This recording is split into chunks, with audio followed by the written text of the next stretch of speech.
नमस्कार, मैं हूं राधिका राज और आप देख रहे हैं कैपिटल टीवी उत्तर प्रदेश पर 4 का चक्रव्यूह। आज 4 के चक्रव्यूह में सबसे बड़ी खबर आपको बता दें, गांधी परिवार के लाडले राहुल गांधी से जुड़ी है। दरअसल राहुल गांधी कभी सोचकर तो कोई बयान देते नहीं और जो मन से बयान देते हैं वो देश विरोधी होते हैं। और इस बार जब पूरा देश एकजुट होकर पाकिस्तान को सबक सिखा रहा था, तब राहुल गांधी सेना का मनोबल गिराने में बिजी थे। उन्होंने सेना को लेकर ऐसा बयान दिया कि अब वो अपने बयान के चलते पूरी तरह फंस गए हैं। उनके ऊपर अब बड़ी कार्रवाई होने जा रही है। तो क्या है पूरा मामला, बताएंगे आपको। फिर बात होगी मेरठ यूनिवर्सिटी की। एक तरफ भारत कहता है पढ़ेगा इंडिया तभी तो बढ़ेगा इंडिया, लेकिन जब इसे हम जमीनी स्तर पर देखते हैं तो कुछ और ही घपलेबाजों के कारण धोखा देखने को मिलता है। मेरठ यूनिवर्सिटी ने इतनी बड़ी घपलेबाजी की है कि पूरा देश हंस रहा है और बताऊंगी कैसे इसमें समाजवादी पार्टी का हाथ दिख रहा है। साथ ही बात होगी मुलायम सिंह यादव के फायर ब्रिगेड की, यानी अखिलेश यादव की, जो आग बुझाते नहीं हैं बल्कि आग लगाते हैं, जिनके मुंह से केवल सरकार के लिए जहर निकलता है। तो अब क्या बोले नेता, बताएंगे आपको। और आखिर में बात होगी भारत की मेहरबानी की, जो उन्होंने पाकिस्तानी और बांग्लादेशियों पर की है। बताएंगे आपको पूरी खबर। तो चलिए शुरू करते हैं 4 का चक्रव्यूह। आज की सबसे बड़ी खबर आपको बता दें, गांधी परिवार के लाडले की है, यानी राहुल गांधी की है। लगातार राहुल गांधी पूरे साल काम नहीं करते, फिर अचानक सोचते हैं कि सूखे पड़े कांग्रेस को वोट मैं दिलाऊंगा, जिसके बाद वो भारत जोड़ो यात्रा शुरू करते हैं। हालांकि भारत जोड़ो यात्रा का अच्छा असर जमीनी स्तर पर होता दिखा।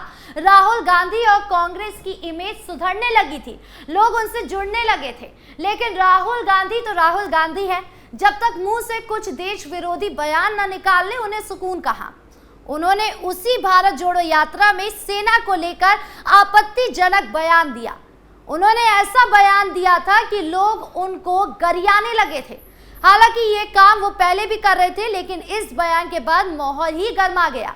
दरअसल राहुल गांधी के खिलाफ मानहानि का मुकदमा दायर किया गया था, क्योंकि उन्होंने कहा था कि चीनी सैनिक अरुणाचल प्रदेश में भारतीय सैनिकों की पिटाई कर रहे हैं। राहुल गांधी ने कहा था लोग भारत जोड़ो यात्रा अशोक गहलोत और सचिन पायलट और ना जाने किस किस के बारे में पूछेंगे, लेकिन वो चीन द्वारा 2000 वर्ग किलोमीटर भारतीय क्षेत्र पर कब्जा करने, 20 भारतीय सैनिकों को मारने और अरुणाचल प्रदेश में हमारे सैनिकों की पिटाई करने के बारे में एक भी सवाल नहीं पूछेंगे। लेकिन भारतीय मीडिया उनसे इस बारे में एक भी सवाल नहीं पूछता। क्या ये सच नहीं है? देश ये सब देख रहा है, ऐसा दिखावा ना करे कि लोगों को पता ना चले।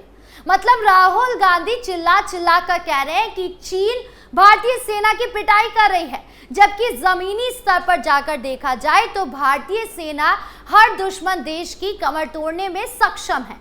और ये हमने ऑपरेशन सिंदूर के वक्त भी देखा था। और अब इसी मामले में राहुल गांधी के खिलाफ उदय शंकर श्रीवास्तव द्वारा लखनऊ कोर्ट में एक एप्लीकेशन दी गई, जिस संबंध में राहुल गांधी द्वारा हाई कोर्ट में याचिका डाली गई थी, जो कि हाई कोर्ट द्वारा खारिज कर दी गई। जिसके बाद राहुल गांधी को कोर्ट में पेश होना था, लेकिन वो नहीं हुए। होंगे भी क्यों, आखिर बोलेंगे क्या? जिसके बाद अब कोर्ट ने राहुल गांधी के खिलाफ वारंट जारी करा है, यानी राहुल गांधी पूरी तरह से फंस चुके हैं। अब आगे इस मामले में क्या होता है ये देखने वाली बात है। बढ़ते अगली खबर की ओर, जहां बात मेरठ यूनिवर्सिटी की। दरअसल मेरठ यूनिवर्सिटी ने विद्यार्थियों के रिजल्ट निकाले थे। रिजल्ट ऐसा कि परिजनों के होश उड़ गए और घपलेबाजियों का पर्दाफाश हो गया। दरअसल मेरठ के चौधरी चरण सिंह विश्वविद्यालय ने नया कारनामा कर दिया है। कारनामा भी ऐसा कि CCSU की खूब जंग हसाई हो रही है। 100 नंबर की परीक्षा में 102 नंबर दिए गए हैं। इस बात को सुनकर आप चौंक जाएंगे, लेकिन ये सच है।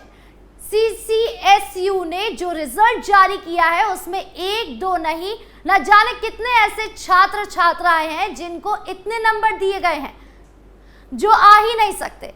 इस गड़बड़ी ने छात्रों की नींद उड़ा डाली है और वो CCSU के चक्कर काट रहे हैं। होम साइंस की कई छात्राओं की इस अनोखे रिजल्ट ने उनको परेशान कर दिया है। होम साइंस की स्टूडेंट रहतुनुमा को 100 नंबर की परीक्षा में 102 नंबर दिए गए। Home science practical food science विषय में एक्सटर्नल में छात्रा रहतुनुमा को 70 में से 78 और इंटरनल में 30 में से 24 अंक दिए गए। यानी परीक्षा मात्र 100 नंबर की थी, लेकिन छात्रा को 102 नंबर आ गए। ऐसे ही कुछ MA होम साइंस के छात्रा छवि के साथ हुआ। Home science practical food science की 100 नंबर की परीक्षा में 103 अंक दिए गए। एक्सटर्नल में छात्रा छवि को 70 में से 79 मार्क्स दिए गए और इंटरनल में 30 में से 24 मार्क्स दिए गए। ये दो मामले ही नहीं बल्कि ना जाने होम साइंस की कितनी ऐसी छात्राएं हैं जिनके रिजल्ट में ये गड़बड़ी की गई है। हालांकि स्टूडेंट जांच की मांग उठा रहे हैं। हंगामा बढ़ जाने के कारण CCSU प्रशासन सामने आया और बोला 100 अंक वाला फॉर्मेट भेजने में दिक्कत हुई है, जो त्रुटि हुई है उसे दूर करा दिया गया है और संशोधित मार्कशीट अपलोड कर दी गई है। मैंने आपको बताया था कि मामले में समाजवादी पार्टी फंसती नजर आ रही है। दरअसल CCSU भले ही राज्य सरकार के अंडर आता हो, लेकिन समाजवादी पार्टी का दबदबा स्टूडेंट्स पर काफी ज्यादा है और ये तो हम सब जानते हैं कि सपा के कार्यकाल में भ्रष्टाचार और परीक्षा में चीटिंग कितनी तेजी से बढ़ा था और आज उसी का परिणाम है कि हमें ये दिन भी देखने को मिल रहा है। हालांकि सरकार से काफी हद तक सपा के फैलाए गंद को साफ कर दिया गया है, अभी और भी बाकी है।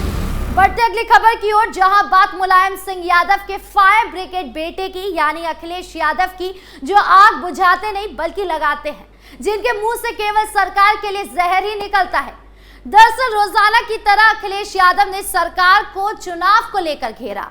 उन्होंने सोशल मीडिया पर पोस्ट करते हुए कहा था कि 4 जून का वो ऐतिहासिक दिन है जिसने 1 साल पहले देश की राजनीति में उत्तर प्रदेश में PDA की एकजुटता का वो परिणाम देखा था, जिसने सांप्रदायिक राजनीति की नकारात्मकता को हराकर उत्तर प्रदेश में सकारात्मक, सौहार्दपूर्ण और जन संवेदना से जुड़ी उस राजनीति का नया दौर शुरू किया था, जो देश के भविष्य के निर्माण में मील का पत्थर साबित हो रहे थे।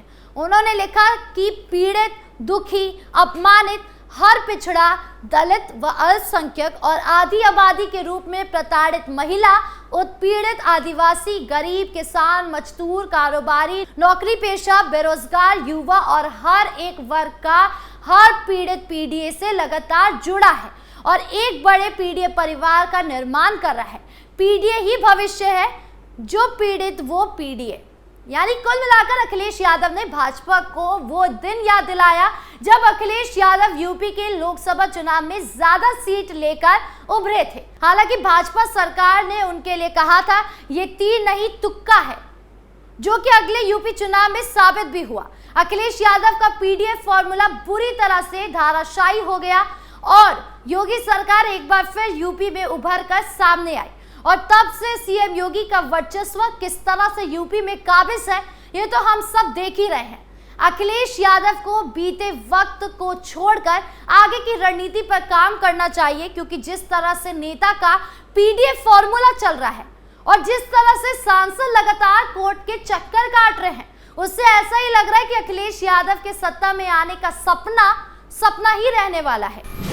खबरों के अंत में अब बात करते हैं भारत की मेहरबानी की। भारत वो देश है जो कभी किसी को छेड़ता नहीं, लेकिन कोई हाथ लगा दे तो छोड़ता भी नहीं। भारत नर्म देश होने के कारण यहाँ तरह तरह के लोग आपको देखने को मिलेंगे, फिर चाहे वो किसी भी धर्म, जाति, रंग के क्यों ना हो। हमने हाल ही में देखा था कि किस तरह से पाकिस्तान ने भारत की पीठ पर छुरा घोंपने का काम किया था, जिसके बाद ऑपरेशन सिंदूर के तरह पाकिस्तान को जवाबी कार्यवाही मिली, जिससे वो आज तक डरा हुआ है और आगे ऐसी कोई हिमाकत करने की कोशिश कभी नहीं करेगा। लेकिन वही दूसरी तरफ भारत अपना नरम लहजा दिखाते हुए यूपी सरकार ने ये फैसला लिया है कि पाकिस्तान और बांग्लादेशी से आए शरणार्थियों को अब जंगल की भूमि पर मालिकाना हक मिलने वाला है। जिसमें ज्यादातर हिंदू और पंजाबी सिख है, क्योंकि ये तो हम सब जानते हैं कि दुश्मन देश किस तरह से हिंदुओं के साथ व्यवहार करता है। इसीलिए योगी सरकार ने इस फैसले की सराहना कर रहे हैं। बता दूं कि वर्तमान में गवर्नमेंट ग्रांट एक्ट समाप्त हो चुका है।